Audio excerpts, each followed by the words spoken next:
My parents, in their usual indifferent manner, barely acknowledged the milestone before dropping a bombshell. I was to be kicked out of our family home. The catalyst? My older sister, Amanda, their apparent favorite, who at 22 was 7 months pregnant.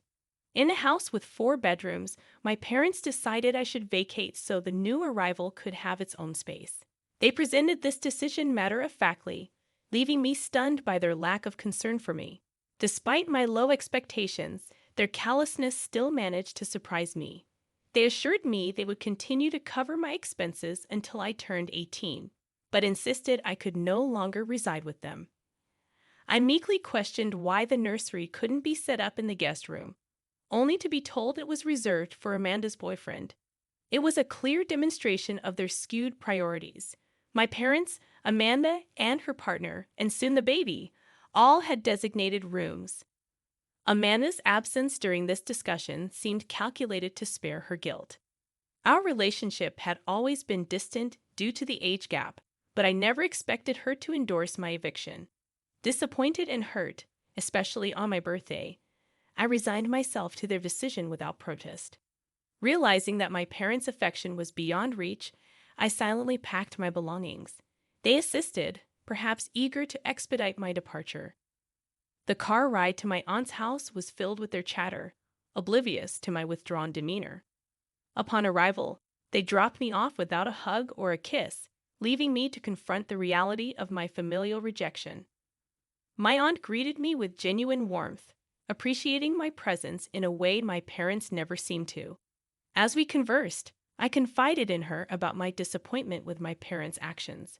Initially taken aback, her smile faded into a concerned frown as I recounted the morning's events.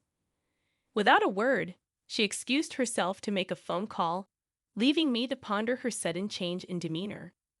From the next room, I could hear her engaged in a heated argument, a rare occurrence for her typically soft-spoken nature. It was evident that my parents had stirred her ire. When she returned, her face flushed with frustration, I learned that my own father, her brother, had twisted the truth, claiming that I had willingly proposed the arrangement to accommodate the baby and was content with leaving home. My aunt, being single and uninterested in marriage or children, saw my presence as akin to having a roommate, easing any financial burden with my father covering my expenses. Believing that I desired this living arrangement, she readily agreed to take me in. It became clear that my father's deception had painted a false picture, manipulating my aunt's perception of the situation. Despite the betrayal, my aunt's affection for me remained steadfast, believing that I had willingly chosen to live with her. My aunt had initially agreed to take me in, but upon learning the truth, she called my dad to confront him. She was upset, and so was I.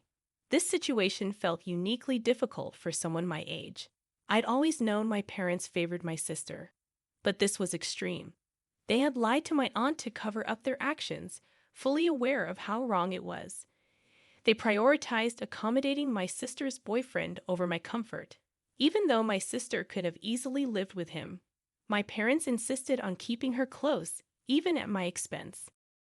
Feeling deeply wounded, I made a decision to expose my parents' actions online. Uncertain if my aunt would support this, I waited for her to leave the room before pouring out my emotions into a post on my phone.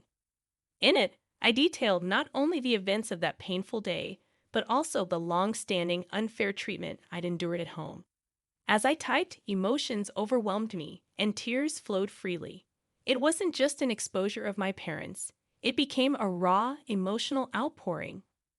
After posting, fear gripped me, and I switched off my phone, dreading the repercussions. An hour passed in anxious anticipation, during which I attempted to distract myself with a book, though my mind couldn't focus.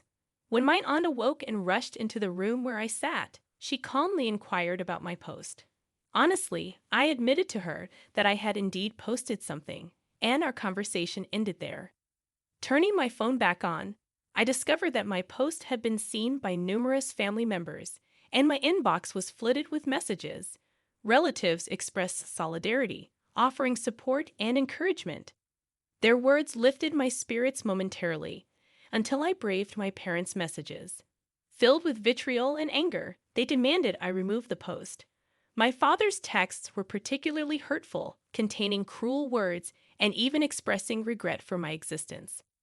Unsurprisingly, my mother's texts echoed the same tone as my father's, while my sister's messages held a slight difference. She expressed a desire to speak to me in person, leaving it at that. Feeling overwhelmed by the flood of messages, I set my phone aside without responding to anyone for the next couple of days. However, I made the decision to block my parents, as I had no desire to engage with them further. While legally obligated to provide for me until I turned 18, I felt no need for further communication. My aunt supported my decision, and in the days that followed, there was no indication that my father attempted to contact her. We maintained a facade of normalcy, pretending as though nothing had occurred. Knowing she stood by me was all the support I needed. For a week, I distanced myself from my parents until the day they unexpectedly appeared outside my school. My friends, aware of the situation, formed a protective barrier around me as my parents yelled my name. Reluctantly, I approached them and made it clear that I wanted nothing to do with them anymore. Ignoring my refusal, my parents insisted that I accompany them home immediately. Confused by their sudden change in attitude, I questioned their motives. It seemed clear to me that their sudden concern was more about salvaging their reputation within the family rather than genuine care for me. Refusing to comply until they provided an explanation, I demanded to know why they were acting this way all of a sudden. Despite their evident frustration, they persisted in their request for me to return home. Concerned about my friends overhearing our conversation, they urged me to speak with them in private. Once alone, my parents revealed their true intentions. They admitted that their sudden urgency stemmed from my lack of response to their calls and texts. Furthermore, they disclosed that they needed me back home to secure their inheritance. The fallout from my online post had spread throughout the family, reaching even my paternal grandparents. Aware of their financial leverage, my grandparents threatened to revoke my father's inheritance if they continued mistreating me. They were warned that unless they made efforts to reconcile with me, treat me with kindness, and ensure my well-being, my father's potential inheritance would go to my aunt, who had been graciously caring for me despite having no obligation to do so. Losing this inheritance was not an option for my parents, given its significant value. While they had a decent combined income of their own, the inheritance held considerable importance. I understood their concern, but their attempts to frame their actions as a favor to me rather than a self-serving endeavor were transparent. Disregarding their pleas and protests, I made it clear that their inheritance mattered little to me. Walking away from their screams, I returned to my aunt's house, where I recounted the ordeal. Seeing her annoyance, she took action to prevent a repeat of such incidents. Contacting her lawyer, we began exploring options to secure my custody and ensure that my well-being remained a priority. Certainly, the legal aspect of my parents' rights over me would need to be addressed if I were to live with my aunt permanently. I expressed my gratitude to my grandparents for their efforts to resolve the situation, but I made it clear that returning to my parents' home was not something I desired. Having spent a few days under my aunt's care, I finally experienced a sense of freedom that had eluded me while living with my parents. Living with them had felt suffocating, and despite my hopes for change, nothing improved. While my grandparents didn't witness the reality of my home life firsthand due to living in a different city, my parents always presented a facade of good behavior during family gatherings and holidays. Beneath the surface, however, I was often overlooked and neglected, particularly after my sister's pregnancy. My presence felt insignificant compared to my sister's, and as time passed, I found myself increasingly marginalized. I shared all of this with my grandparents, and they assured me that if living with my aunt was truly what I wanted, they would make it happen. They promised to ensure that all my needs would be taken care of, even if my parents relinquished their rights. It was a relief to hear such support, and for a moment, it felt like things were finally turning in my favor. However, the peace didn't last long. Just a few hours ago, I received an email from my dad. It wasn't filled with hate or anger, but rather disappointment. He expressed that airing our family matters online wasn't necessary, especially when my aunt could have relayed the information to my grandparents. Now, not only were my grandparents upset with them, but they were also facing backlash and ostracization from relatives. He lamented that even some of his coworkers had become aware of the situation, tarnishing his reputation at work. In his view, my actions had caused unnecessary drama in their lives. Update 1. Firstly, I want to express my heartfelt gratitude to everyone who took the time to comment on my post. Your kind words mean a lot to me, and I am truly thankful for your support. Now, let me address some of the questions that many of you seem to have regarding why I didn't leave my parents' house sooner and why I waited for them to ask me to leave, especially when my grandparents and aunt seemed willing to help. As I mentioned in the original post, I was never treated poorly by my parents. However, I'd often felt overlooked and neglected, which in its own way constitutes mistreatment.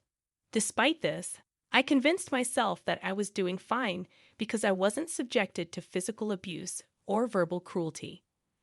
I had shelter and food, so I suppressed the need to feel loved or valued. The neglect had become so normalized for me that I didn't even realize it was happening. Additionally, I hesitated to seek help from my family because I didn't want to burden them. I'd also feared the repercussions if my parents found out.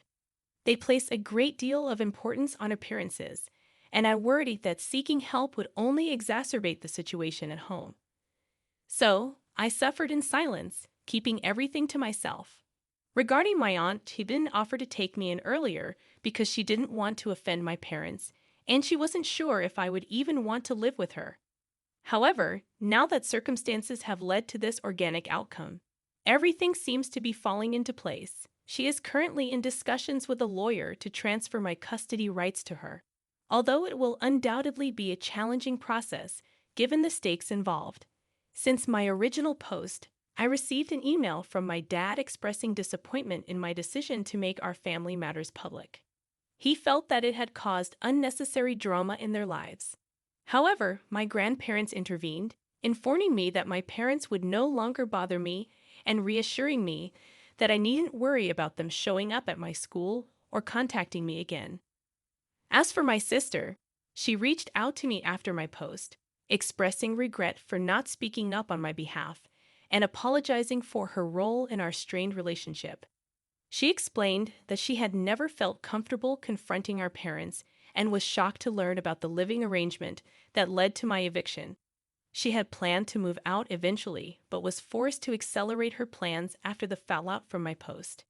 Despite the drama, she apologized for being a bad sister and pledged to support me moving forward. It's been less than a week since my original post, and I haven't heard from my parents since the email. It seems they've given up on trying to bring me back home, likely influenced by my grandparents. While I'm unsure of the details of their conversation, I'm relieved to know that my parents won't be interfering in my life anymore. Update 2. Just 3 days have passed since my last update, and today my aunt informed me that my parents have agreed to relinquish their parental rights. The necessary paperwork is in progress, and soon my aunt will officially take over the legal aspect of my custody. I have mixed feelings about this development. On one hand, I'm relieved that I'll finally have a home where I feel wanted and valued. However, there's also a sense of emptiness and sadness. It's strange that this is finally happening, but deep down, I know it's for the best.